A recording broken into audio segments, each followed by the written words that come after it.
r/AskReddit by Redmond ETS. People who have cheated before, why did you do it? Insecurity.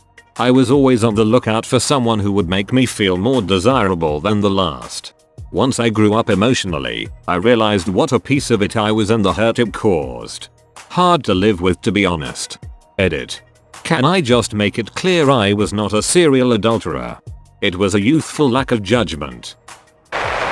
100% pure lust. That's it. I'm not proud of it. And willing partners. It was amazing how many times when I did have a steady girlfriend I would suddenly get propositioned by random women, or worse yet, my girlfriend's friends or sisters. Too many times to be a fluke. It was like they figure if you are in a relationship you're worth pursuing. But when I was single, most times I couldn't get a woman's attention. So it was an ego boost, but ultimately I decided to be a better person, and like some have said, I met a person who I truly thought was the one. And to a certain extent I did. It just didn't last through no fault of my own. He cheated first, and I was young, petty, and thought revenge would make me feel better. Oh man. Same here. Can't say I regret it, to be honest, but I would never do it again. It's never worth the hassle. So basically, whenever you start to consider cheating on your partner, give it a test wank first. Unbridled ego, unsatisfying regular sex life, and a girl who threw herself at me. I was an idiot, I acted like an asshole, and I will regret it the rest of my life. When you grow up being in turn neglected and told you're not good enough, validation is like a drug, and intimacy is the ultimate validation. So much therapy to undo this.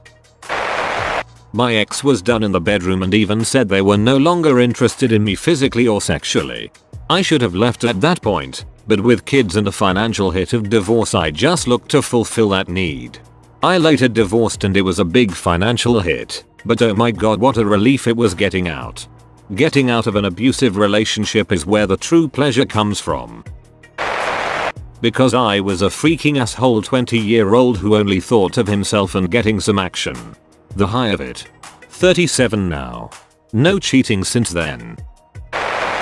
Not me, but a guy friend cheated, and the reason he gave was that he loved his fiancée but they had very different sex drives. He also said that when he brought it up to her, the difference in their sex drives and the problems it would cause, she begged him not to leave and insisted it wouldn't be an issue. He told her it already was an issue, and, as a last resort, she said she would understand if someday he felt the need to look elsewhere, just as long as she never found out.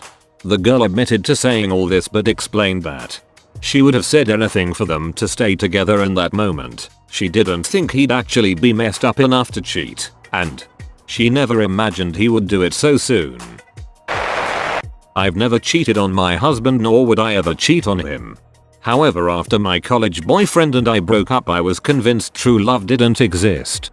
I never cheated on him, but he did on me. So after that I made sure I wasn't going to be hurt again. That all I needed: sex, love and money. As long as they didn't meet, life was good. I would always cheat right away, so I never felt like I could be truly hurt by whoever I was with. Then I met my now husband. It was the weirdest thing. I came home and just knew he was the one. I broke it off with all my other flings and deleted my dating apps, etc. This was after the first date 8 years ago. I accepted that if I get hurt it's a risk I'm willing to take because I just had a feeling that I found my soulmate. Anyways, I'm sure everyone says once a cheater always a cheater, but I really don't think that's true. I think hurt people and we could all benefit from therapy. Because the relationship was done and I was already moving on emotionally, I just didn't care about her enough to care whether she was hurt or not. Honestly, in hindsight, I have zero idea why we were still together. It did make the eventual breakup a lot messier. I was young and it taught me an important lesson. If you're done, just be done and leave. There's no point in dragging it out. If you're ready to start looking for another relationship, start by ending the relationship you're already in. I kept dying. Up, down, left, right, BA start. That's all, folks. Thank you for watching. If you like videos like this one, why not like and subscribe for more? Have a nice evening.